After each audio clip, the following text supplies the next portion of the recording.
တို့ပြည်သူလူထုပေါ်မှာစေတနာရှိသလားမရှိသလားကျွန်တော်မသိဘူးဘာလို့ဒီစုံမပြဿနာကလူတိုင်းអော်နေတယ်လူတိုင်းပြောနေတယ်ကားစီးနေလူတိုင်းပြောနေတယ်တို့တော့ကတွေရောက်နေကြတယ်ရင်းနှီးရဲတွေလည်းဖမ်းတာပဲရင်းနှီးရဲဖမ်းတာပဲရင်းနှီးရဲတော့ကတော့ခင်ဗျာကားစီးဖြတ်တော့3000အကုန်ချတာဆိုတော့ပြဿနာအဲ့လိုဖြစ်နေတယ်အဲ့တော့နိုင်ငံတော်တာဝန်ရှိသူတွေကဒီကိစ္စကိုဖြေလျှော့ပေးဖို့တင့်ပြီဆိုတာတော့တို့လည်းမသိမို့သိတယ်ဗျမသိမို့သိတယ်ဒါပေမဲ့ပြဿနာတိတိကြီးနဲ့တို့ဘာလို့တင်းခံထားလဲကျွန်တော်တော့မသိဘူးလောင်စာစီဆိုတဲ့ခေါင်းစဉ်တစ်ခုတည်းအရှိလေပိုင်းအရေးကြောင့်လောင်စာစီဆိုတဲ့ခေါင်းစဉ်တစ်ခုတည်းဆိုရင်တော့ပုံမှန်လင်းပြောပြစီမှားနေတယ်အဲ့ဒါပညာတတ်တွေအကုန်တွက်တတ်တယ်အုံနောက်ရှိလွန်တွက်တတ်တယ်အဲ့တော့နိုင်ငံတော်တာဝန်ရှိသူတွေတွေကဒီဟာကိုဖြေလျှော့ဖို့မသိဘူးလားဆိုတော့မေးခွန်းကျွန်တော်လည်းကြားပါတယ်ဖြေလျှော့ဖို့လည်းပြင်စဉ်းစားနေတယ်ဆိုတော့နိုင်ငံတော်ကြီးကတွေဖြေလျှော့ဖို့လည်းစဉ်းစားနေတယ်ဒီဟာကိုငါတို့ကြောင်းဖွင့်ရသည်အမိလေးဖြေလျှော့ပြီးကောင်းမယ်လို့သူတို့စဉ်းစားနေတယ်ဆိုတာလည်းကျွန်တော်တို့ကြားပါတယ်ဒါပေမဲ့ဗျာမြန်စောဖြေလျှော့ပြီးတော့ဘာဖြစ်မှာမဟုတ်လို့လဲကျွန်တော်နားမလဲတာမြန်ဖြေလျှော့လိုက်လို့ပြည်သူတွေပျော်သွားမှာမမြင်ချင်တာလားပြည်သူတွေဝမ်းသာတာကိုမမြင်ချင်တာလားကျွန်တော်စဉ်းစားလို့ကိုမြပြည်သူသိန်းနဲ့ချီရတော့သိန်းတော့ချီတယ်မှာဆိုတာရန်ကုန်တစ်ခုတည်းမဟုတ်ဘူးရန်ကုန်မန္တလေးနေပြီးတော့ဒေသအသီးသီးမှာရှိတဲ့မြို့ပြတွေမှာနေထိုင်တဲ့အ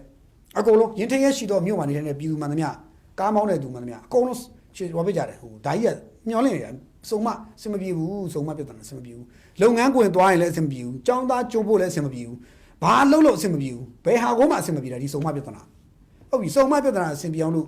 infra ဖြည့်ထားသလား transportation infra ဖြည့်လားဆိုတော့ infra လည်းမရှိဘူးအဲ့တော့တခါကြာရင်ဘယ်ဟာမှကိုယ်မှလည်းအဆင်သင့်မရှိဘဲနဲ့ပလိန်လုံနေတဲ့ကိစ္စကြီးကကျတော့ဟိုမပြောကောင်းမဆိုကောင်းလူတို့တမင်နှိမ့်ဆက်နေသလိုဖြစ်နေတယ်တမင်ကို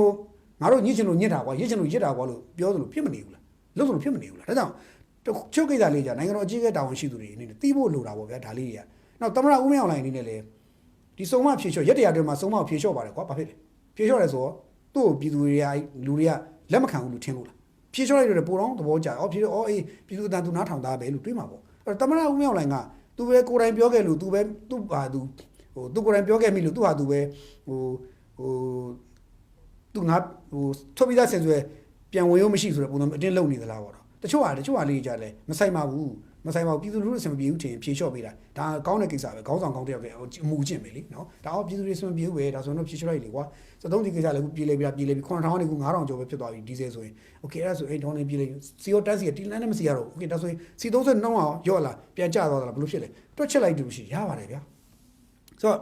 ့ဒီစုံမကိစ္စလည်းဖြေလျှော့ဖို့လိုပါပြီဆိုတော့ကျွန်တော်ထပ်ပြောတာအဲ့တော့ဖြေလျှော့လိုက်မယ်လို့လည်းကျွန်တော်အခုချိန်ထိမျှော်လင့်ချက်တွေယုံကြည်ချက်ရှိတယ်ကျွန်တော်ဒီအစိုးရမှာယုံကြည်ချက်ခုထိရှိနေသေးတယ်ဒီကိစ္စဖြေလျှော့လိုက်မယ်ဖြေလျှော့မှာလို့ကျွန်တော်ယုံကြည်တဲ့အတွက်တချို့သောသူတွေနဲ့တွေ့ရင်ကျွန်တော်အမြဲပြောတာဖြေခန်းစိတ်မပူနဲ့ဖြေလျှော့မှာကြောင်းဖွင့်ရတယ်မှာသူတို့ဖြေလျှော့လိုက်မယ်ဘာလို့သူတို့နားလဲတယ်သူတို့သိရဗျသူတို့သိကိုသိတယ်ဖြေလျှော့မှာ